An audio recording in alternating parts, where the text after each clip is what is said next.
Boa noite. Reaberta em agosto, depois de quase 5 anos fechada, a cadeia velha de Santos corre o risco de fechar as portas de novo. O prédio histórico abriga as oficinas Pagu, que não receberão verbas do governo do estado no ano que vem. Entre palestras, oficinas, exposições e diferentes atividades culturais, a Cadeia Velha recebe muita gente, principalmente aos finais de semana. Desde agosto, foram mais de 5.000 visitantes. A estrutura não está completamente acabada. Quando reabriu as portas, não estava com todo o mobiliário e no pátio central há vidros encostados nas paredes. A reforma custou ao governo do estado R$10.600.000. As oficinas Pagu, que acontecem na unidade, custam ao poder público R$1 milhão por ano. Por causa da crise econômica do país, o governo estadual decidiu reduzir os repasses feitos ao Instituto Poieses, que administra as oficinas culturais em todo o estado. Dos R$33 milhões que deveriam ser investidos no ano que vem, só serão repassados R$12,5 milhões. Com isso, oficinas culturais no litoral e interior de São Paulo devem ser fechadas, incluindo a Pagu. Poieses é uma OS, né? E ficou estabelecido isso, que iam funcionar só as oficinas da capital, né? Que é Alfredo Volpi, que fica em Itaquera, Maestro do Juan Serrano, que fica em Taipas, a Oswald de Andrade, que é onde fica a sede, a Casa Mário de Andrade. Fomos todos pegos de surpresa. É muito triste quando você encerra um projeto que é tão bom, chega no interior e tem cidades que só tem isso, né, para as pessoas. Produtores, ativistas e articuladores culturais da cidade lamentaram a notícia. A gente tinha projetos para 2017, né? É uma pena, né? O Espaço Pagu, ele atende, né, os 9 municípios, né, da Baixada Santista, né? E o município é bastante carente, né, desses espaços. Essa oficina, essa cidade é um polo cultural e nós não podemos abortar um polo cultural. Isso é uma decisão profundamente lamentável. E há uma preocupação também, óbvia, com o equipamento histórico, já de mais de 150 anos, que acabou de ser revitalizado, acabou de ser restaurado, é um patrimônio da União, que fica numa situação de instabilidade, de incerteza. A assessoria do governo do estado informou que as oficinas culturais vão continuar, mas que o programa passará por mudanças com o objetivo de gerar economia de recursos sem prejudicar o atendimento à população. Em vez de ser gerido por uma organização social, o projeto passará a ser realizado em espaços municipais e em convênio com as prefeituras. Além dos cursos artísticos, a intenção da Secretaria da Cultura do Estado é também oferecer cursos de formação profissional. Prevista para esse mês a integração do veículo leve sobre trilhos com o transporte público municipal de Santos e São Vicente foi adiada novamente. Segundo a MTU, a integração só será possível com o término das obras do primeiro trecho, ligando o terminal Barreiros até a estação do Porto, o que deve ocorrer no próximo ano. Quando as linhas estiverem em conjunto, o passageiro vai poder passar do VLT para o ônibus sem pagar a tarifa dos 2 transportes. Para a maior parte dos brasileiros, o Exame Nacional do Ensino Médio, o Enem, já passou. Mas quem está preso ou cumprindo medidas socioeducativas poderá fazer a prova nos dias 6 e 7 de dezembro. Em todo o estado, mais de 1.000 internos da Fundação Casa vão participar. Nossa equipe foi até a unidade da instituição em São Vicente para mostrar um pouco da realidade desses jovens. Dos 61 jovens internados aqui, só 2 vão fazer a prova. Apesar de alguns já terem idade para cursarem o ensino médio, a maioria chega com os estudos atrasados. Por isso, independente da idade, os adolescentes são divididos em turmas, de acordo com a série que ocupam. As aulas acontecem todos os dias, uma rotina que começa às 5h30 da manhã e só termina perto das 10 da noite. A gente relembra da segurança, estimula, né, para que eles possam ter uma prova mais consistente, que dê um resultado melhor. A gente já teve índice de meninos aqui que foram muito bem na redação, que já passaram. Então, é muito estimulante para a gente, como professor, estar fazendo um trabalho. Para os internos da Fundação Casa, O Enem serve como certificação de conclusão do ensino médio e também é uma oportunidade para ingressar em uma faculdade. Muitos adolescentes às vezes não têm consciência do que é o Enem e qual a importância dele na questão educacional. Então, para isso, as equipes, na questão da preparação deles, conscientiza junto com os professores da rede e aí mostra essa possibilidade de cursar um ensino superior. Existe o ProUni, que existe o SISU, que existem várias, um leque de oportunidades que o governo federal dá aí para o pessoal que está terminando o ensino médio e para estar trabalhando os sonhos que eles têm, que às vezes está adormecido ali e que eles acham que é impossível, que muitos acham que só faz faculdade quem tem dinheiro e isso a gente sabe que não é verdade. Este jovem de 19 anos já prestou o Enem no ano passado. Internado há 1 ano e meio, ele conta que quer cursar engenharia mecânica para dar orgulho à família. Desde pequeno, eu gosto muito de carro, de motos, minha família, meu irmão trabalha numa área de mecânico. Isso para mim eu acabei gostando, eu também já trabalhei de mecânico, ajudante. Acabei gostando dessa área de trabalho de carro, moto e tudo mais. Já este outro, de 18 anos, fará a prova pela primeira vez. Inspirado em um professor da Fundação Casa, ele quer se tornar educador físico. Ele é um professor, que ele dá aula pra gente quase todos os dias, eu gostei muito, é isso que eu vou querer. Se a gente não tem uma porta aberta, a gente tem que abrir. A gente tendo direcionamento, escolhendo, é só saber o caminho e percorrer. A dificuldade é para todos, Então, por conta de eles serem jovens ainda, não tem aquela maturidade da dificuldade de ultrapassar os desafios. E aí, eles se descobrindo, fortes para caminhar, eles conseguem chegar lá. Acrescento todos os dias aqui. Eu levanto todo dia da minha cama para vencer, eu acordo para vencer. Se não for para vencer, então eu prefiro nem acordar. E eu falo isso para eles, meninos, acordem para vencer. Se você vai vencer ou não, é uma consequência. A alfândega do Porto de Santos e a Polícia Federal apreenderam ontem 240 quilos de cocaína. A droga estava armazenada em malas dentro de um container.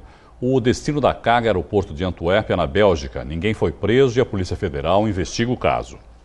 O Caderno Regional segue agora com a série especial de entrevistas com os vereadores eleitos de Santos. Nós vamos receber todos os 21 escolhidos pelos santistas para ocupar a Câmara da cidade. O convidado de hoje é o vereador eleito Augusto Duarte, do PSDB, que teve 2.329 votos. Augusto, boa noite, obrigado, por participar conosco aqui do Caderno Regional. Você já havia tentado em 2008, 2012, se eleger, conseguiu agora nessa eleição. Por que você decidiu, em que momento você decidiu que queria entrar para a política e ser vereador? Bom, Ireneu, obrigado pela participação, obrigado aos telespectadores hoje. Eu fui candidato realmente em 2008, Ireneu. Em 2008 eu tive 1.412 votos, ocupei a segunda suplência do PSDB. Em 2012 pensei comigo em recuar, dei um passo para trás, e dar 2 para frente. E não fui candidato em 2008. Por quê, Augusto? Em 2012 eu achava que não me sentia preparado realmente para ocupar o legislativo. Acho que não adianta você só meramente ser candidato. Você tem que estar preparado para representar uma parcela da sociedade. Mesmo você estando na suplência? Mesmo estando na suplência, a gente faltou, acho que para o político, hoje em Santos principalmente, que é uma cidade bem desenvolvida, nós precisamos ter oportunidade para apresentar o nosso trabalho, apresentarmos para a sociedade, termos uma parcela. Fato esse que ocorreu nos últimos 4 anos no governo Paulo Alexandre, no qual ocupei o cargo de gerente de habitação na Coab Santista. E dessa maneira você acha que adquiriu algum tipo de experiência política que qualificou você para que agora você fosse candidato novamente? Perfeitamente, Ireneu. Eu acho que nós temos que estar preparado para representar e ser uma pessoa que realmente atue para o bem-estar da sociedade, não meramente para o bem-estar próprio. Acho que político hoje é uma safra rara de pessoas que a gente pode falar que estejam preparados realmente para representar a sociedade. Hoje nós tivemos 400 candidatos em Santos e prova disso foi que o que teve a menor votação foi 2.000 votos, foi o Chico da Setaporte. Acho que mostrou uma eleição diferente e atípica de todas que todo mundo já participou. Por que atípica? Eu acho que a formatação, 45 dias, foi uma coisa muito... Para quem tem trabalho... Com as mudanças na legislação, então, né, Augusto? Para quem tem trabalho, Irineu, para a sociedade apresentado, eu tenho uma ONG na Zona Noroeste, pude me apresentar, eu acho que isso se torna um facilitador. Mas para aqueles que estão se apresentando, 45 dias não é tempo suficiente para se apresentar para a sociedade. Então eu acho que isso facilita aquele que tem trabalho e dificulta aquele que não tem trabalho, aquele que está se apresentando naquele momento, aquele ímpeto de ser candidato e botar suas ideias em prática. Facilitou para quem já tinha o cargo, por exemplo, de vereador, então, na sua opinião? Eu acho que quem tem mandato facilitou e muito, que já vem vindo na mídia, vem apresentando trabalhos, vem fazendo, apresentando requerimentos e projetos de grande natureza para o município e que facilita o pouco acesso que os pré-candidatos têm nesse período eleitoral. Mas mesmo com isso tudo, né, Augusto, houve uma renovação. Ficou aí na faixa dos 40%, por exemplo. De 30% de renovação. E no caso do seu partido, PSDB, 40%, porque 8% são do seu partido. Isso é bom, isso é ruim, isso facilita, e o fato de você estar chegando pela primeira vez na Câmara também, isso é ruim, isso é bom, isso facilita? Eu acho que o fato eu já fui conselheiro na cidade, já tive uma experiência no governo do Papa, ocupando o cargo na Secretaria de Assistência Social. Eu acho que você conhecer a máquina pública é fundamental. Não adianta você só meramente ser um candidato e não ter ideias e propor ou sugerir coisas que realmente sejam transformadoras para o nosso município. Eu acho que o facilitador não é você ocupar um cargo, e sim trabalhar realmente pela máquina. Você trabalhar e ajudar de fato a sociedade. Eu tenho defendido aqui, inclusive quando o vereador Kenny esteve aqui, conversei com ele a respeito disso, seria o caso de pensar num tipo de preparação para esses novos candidatos, não é? Porque você não conhecer, né, a burocracia, a forma como funciona, o termo que você usou, a máquina, como a máquina funciona, seria o caso de pensar na criação, por exemplo, de um curso da própria Câmara para os novos vereadores, que são vereadores de primeiro mandato, que nesse período, entre a eleição e assumir o mandato, poderiam ter algum tipo de treinamento. Não seria interessante isso? Eu acredito que uma escola no Legislativo, acho que tem outros municípios... E que de repente fosse aberta até para a população, para quem tivesse interesse e dessa maneira estimular também a prática da política. Com certeza, nas pessoas. Eu acho que hoje o dificultador para quem é candidato pela primeira vez é justamente se apresentar para a sociedade, trazer ideias, propostas e mostrar para que veio. Porque hoje e para apresentar propostas que são condizentes com a função dele também, né, Augusto? Exatamente. Muitas vezes as pessoas ela têm um entendimento que a função de vereador é gerar emprego, fazer favorzinho, prestar o assistencialismo, quando não é, né, Irina? Nós sabemos a importância de ser o fiscalizador do Executivo. Que é o principal papel do vereador, né? Que é o papel principal, né? Além de legislar. E como fica a sua posição em relação a isso, então, Augusto? Já que você faz parte, né, do partido do atual prefeito e da coligação, né, que apoiou a reeleição do Paulo Alexandre. Eu acho assim, Irina, eu sempre tive um relacionamento com o Paulo bem aberto e bem transparente. Eu fui conselheiro tutelar no governo do Papa, também onde tive um posicionamento que eu acredito independente. Eu acho que legislar hoje não dá para se legislar em causa própria, e sim em causa da sociedade. Eu espero ser um vereador, vou ser um vereador atuante, fiscalizando as ações do Executivo e podendo propor ideias e sugestões para o Executivo transformadoras nos próximos 4 anos. E quais são as suas prioridades nesse caso? Quer dizer, quais são os segmentos da sociedade que você acha que nesse momento merecem maior interesse e que de alguma maneira, dentro da sua função como vereador, você possa interferir? Eu acredito que hoje o país vive um momento de crise muito preocupante. Então nós temos que hoje nos ater a um tripé. A gente fala educação, saúde e assistência social, são as bandeiras que eu acredito que não dá para serem deixadas de lado, até porque nós sabemos das dificuldades e também eu tive muito voto numa área muito difícil, que é na Zona Noroeste. São famílias que vivem uma situação de vulnerabilidade social muito grande e eu quero ter um olhar especial para essa demanda, que realmente é onde eu assisto hoje 750 famílias na entidade. Então a gente quer fazer um trabalho. Se você me perguntar especificamente qual é a sua bandeira, eu vou dizer para você assim, Irineu, eu gosto muito da área que eu atuo, que é a habitação. Acho que a habitação é o berço da transformação. Acho que a habitação, a partir do momento que você dá uma oportunidade para essa família de reconstruir um lar, você constitui o vínculo familiar, você consegue trabalhar esses princípios que hoje, para mim, estão perdidos na sociedade. Você falou que você tem uma ONG, que você trabalha lá com famílias, a gente sabe que existem muitas outras que atuam muito nessa área de assistencialismo, principalmente para pessoas em situação de risco. Esse trabalho é importante e até que ponto, quer dizer, há uma parceria entre as ONGs e o Poder Executivo, e o Poder Executivo precisa dessas ONGs, quer dizer, em momento nenhum o Poder Executivo vai ser autossuficiente, vamos colocar assim, para atender todas essas demandas, Augusto? Eu acredito, Irineu, e sempre defendi a bandeira que o terceiro setor, ele é o braço do poder público. O poder público realmente não tem condição mínima de suprir as necessidades. Porque se não está bom, eu imagino o quão pior seria, né, Augusto? Se não existissem essas organizações também. Né? Com certeza. Mas também acredito que no início de janeiro eu pretendo visitar as 198 entidades que nós temos na cidade, apresentar o trabalho de cada uma para a sociedade, mostrar o que acontece de fato, que às vezes passa despercebido pelo olhar do eleitor, que muitas vezes julga a entidade sem saber o trabalho que ela realiza.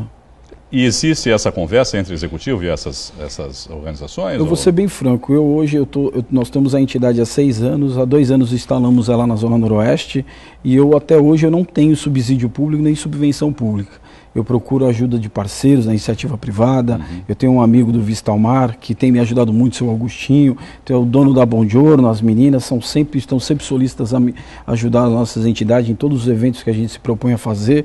E eu acredito que esse é o fomento e a necessidade dessas entidades. É que a iniciativa privada passe a participar muito mais da vida das entidades. Que a gente crie isenção de imposto para que a gente auxilie, o Poder Executivo pode participar dessa maneira. Exatamente, a gente seja uma contrapartida para que elas tenham autossustentabilidade e possam caminhar sem a necessidade de realmente viver exclusivamente do Executivo. Eu falo nessa aproximação com o Poder Executivo também no sentido de que haja uma troca de informações, porque me parece que as organizações estão mais próximas até da população e talvez tenham um conhecimento melhor de quais são as necessidades. Você atende 750 famílias, quer dizer, você mais do que ninguém e toda a sua equipe deve conhecer quais são as reais necessidades dessas famílias. Então, acho que essa troca seria importante também, não é? Eu acredito que até o governo Paulo Alexandre ele tem feito bastante isso nesse âmbito. Eu acredito que muitas hoje, não só pelo fato da crise hoje que foi instalada no país, mas principalmente na nossa cidade, é o que vem dificultando o caminhar dessas entidades. E o que eu quero fazer realmente é criar um elo onde nós, legisladores, sejamos essa comunicação que falta algumas vezes, em algumas entidades, entre a entidade e o Poder Executivo. Até para que, de repente, não haja nenhum tipo de conflito no sentido de ajudar essas pessoas. Talvez uma necessidade que o Poder Executivo possa atender e uma outra, a organização possa atender uma outra necessidade dessa população. De qualquer forma, o Augusto Duarte, muito obrigado, pela sua entrevista e bom trabalho aí nesse seu primeiro mandato como vereador. Eu agradeço, Irineu, eu agradeço a oportunidade pela Santa Cecília TV e coloco desde já o nosso gabinete à disposição de toda a sociedade. O meu celular vai estar aberto a toda a sociedade, pretendo colocar a partir de 1º de janeiro à disposição mesmo, para que eu atenda e seja o porta-voz da sociedade. Obrigado e boa noite para você. Obrigado, Irineu. Futebol. O Campeonato Brasileiro já tem o campeão definido com uma rodada de antecedência. Jogando em casa, o Palmeiras venceu a Chapecoense por 1-0 e garantiu o título desse ano. O gol da partida saiu aos 25 minutos do primeiro tempo, em uma jogada ensaiada na cobrança de falta. A bola sobra para Fabiano, que manda por cobertura. Este é o 9º título do Campeonato Brasileiro do Palmeiras, que se isola como o maior campeão do torneio. Nesta edição foram 23 vitórias, 8 empates e 6 derrotas. Na última rodada, o Palmeiras enfrenta o Vitória fora de casa no domingo às 5 da tarde. Já o Santos deu adeus às chances de título. O alvinegro praiano perdeu para o Flamengo por 2-0 no Maracanã. Com a derrota, o Peixe caiu para o 3º lugar do Brasileirão com 68 pontos. Guerreiro abre o placar para o time carioca logo no início da partida, aos 4 minutos do primeiro tempo. O atacante aproveita a saída errada do Peixe, recupera a bola e acerta um belo chute de fora da área. Diego amplia a vantagem aos 39 minutos da segunda etapa. O meia estica a perna após cruzamento de Pará e dá números finais ao jogo. Flamengo 2, Santos 0. O alvinegro praiano volta a campo no domingo, às 5 da tarde, contra o América Mineiro na Vila Belmiro. O Corinthians empatou em 0-0 contra o Atlético Paranaense e segue em 7º lugar com 55 pontos. O São Paulo viajou até Minas Gerais e derrotou o Atlético Mineiro por 2-1 com gols de Michael e Gilberto. O tricolor paulista subiu para 11º lugar com 49 pontos. Natação. A Unisanta conquistou importantes resultados em 2 competições nacionais disputadas entre os dias 23 e 26 em Palhoça, em Santa Catarina. A universidade ficou em 3º lugar na classificação geral no torneio Open e no Brasileiro Sênior da modalidade. A repórter Ione Furukawa conversou hoje à tarde com 2 atletas que tiveram participação fundamental nos 191,50 pontos conquistados pela Unisanta. Põe fundamental nisso, Irineu. Ao meu lado estão Gabriele Roncato e Alessandra Marchioro. Juntas, elas conquistaram 7 medalhas em Santa Catarina. Vamos começar com você, Gabi. Foram 2 de ouro, uma nos 200 e outra nos 400 medley e mais uma de bronze no 200 livre. Como você avalia seu desempenho? Eu fiquei bastante feliz. Foi uma competição, assim, foi no final do ano, já estava bem cansada. O ano inteiro treinando, o ano inteiro se dedicando, então eu acho que eu colhi um pouquinho do fruto do trabalho do ano inteiro e eu estou muito feliz. Agora eu vou conversar com a Alessandra Marchioro, que ela conquistou 4 medalhas, não é isso? 3 de prata no 50 livre, 100 livre, 50 peito e uma de bronze no 100 livre. Como você avalia seu desempenho em Palhoça? Eu acho que é uma competição que eu e o Márcio a gente já tinha planejado nadar bem. Eu acho que eu estou vim de um momento muito difícil e graças à Unisanta, todo o apoio, meus patrocinadores, eu estou conseguindo voltar aos pódios. Isso é uma grande realização para mim. Então eu não podia terminar o ano de melhor forma, subindo nos pódios novamente, chegando bem próximo do meu melhor, estando na minha melhor forma possível. E estou se preparando para os outros campeonatos já, tirar umas férias, relaxar um pouquinho, porque ano que vem vai ser puxado. Muito obrigada e boa sorte. É isso aí. Ione Furukawa para o Caderno Regional. Os campeonatos foram classificatórios para o Mundial de Esportes Aquáticos de Budapeste, que acontece em julho de 2017. As 2 atletas da Unisanta não conquistaram vaga. Elas ainda disputam a 2ª e última seletiva, o troféu Maria Lenk, que está marcado para abril do próximo ano. E aconteceu nesse domingo na Praia da Enseada, em Guarujá, a 5ª e última etapa do circuito de Sprint Triathlon Santa Cecília TV. Os vencedores de toda a competição foram premiados e a prova entrou para o calendário oficial da cidade. –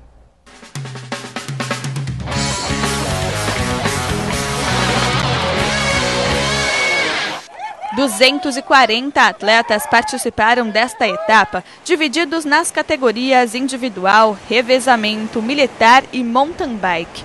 Foram 750 metros de natação, 20 quilômetros de ciclismo e 5 quilômetros de pedestrianismo. Na categoria individual masculino, o atleta de Guarujá, Nicolas Cruz, dominou desde o início e cruzou a linha de chegada com folga. Foram 58 minutos e 20 segundos de prova. Foi muito bom, né? Hoje conquistei mais uma vitória. Fiquei feliz para fechar com chave de ouro o ano que deu tudo certo. Em segundo ficou o companheiro de equipe de Nicolas, Jefferson Oliveira. E em terceiro, Cássio Abreu, que disputou só esta etapa do circuito. Essa prova aqui a gente chegou pesado, a gente não chegou polido para essa prova, mas graças a Deus eu venho seguindo um ritmo de treino legal e consegui um ótimo resultado hoje. Faz uns 2, 3 meses que eu estou treinando forte mesmo para conseguir participar dessa prova e, foi super bem e foi bem melhor do que eu esperava. Estou bem feliz. Entre as mulheres, também venceu a favorita Lua Silva, com o tempo de 1 hora, 10 minutos e 41 segundos. Muito feliz. O ano passado eu perdi por menos de 1 ponto nesse campeonato. É meu 8º ano fazendo, comecei no Santa Cecília para fechar o ano com chave de ouro. Tatiane Gomes garantiu o 2º lugar e Júlia Marcondes foi a 3ª colocada do individual geral feminino. Venho do duatlon, então para mim hoje ter ficado entre as primeiras colocadas foi uma grande, boa surpresa. Eu consegui me colocar melhor na natação e isso acabou colaborando para eu ficar numa melhor colocação. Foi bom. Nunca tinha feito triatlon na vida, né? E me apaixonei. Aí comecei a fazer essas provas aqui, eu adoro fazer, né? Eu venho sempre aqui para o Guarujá. E esse ano é a segunda prova que eu estou fazendo aqui, né? Vivo me acidentando, não paro nunca e adoro participar. Esta foi a quinta e última etapa do circuito de Sprint Triathlon Santa Cecília TV, denominada Troféu Milton Teixeira. Neste domingo também foram conhecidos os vencedores de todo o circuito. No individual masculino, Nicolas Cruz levou a melhor, seguido por Jefferson Oliveira e Fábio da Silva. Feliz? Feliz, sim, muito feliz. Dá para melhorar para o ano que vem? A gente está treinando para isso, né? O objetivo é melhorar.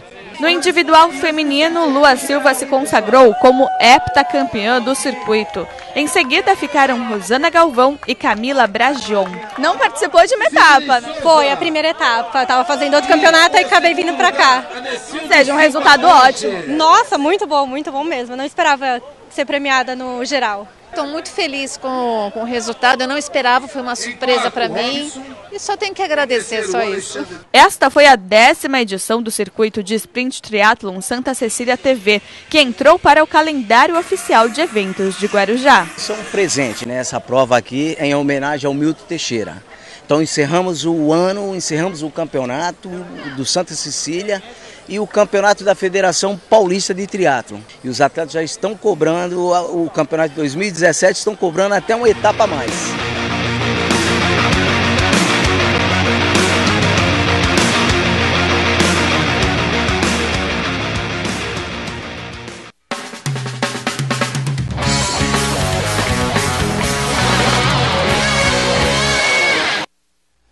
A edição de hoje fica por aqui. Para rever as reportagens do Caderno Regional, acesse nossa página oficial no Facebook, facebook.com/Santa Cecília TV. E para continuar bem informado, acesse também o Santa Portal. Uma boa noite para você e até amanhã. Tchau.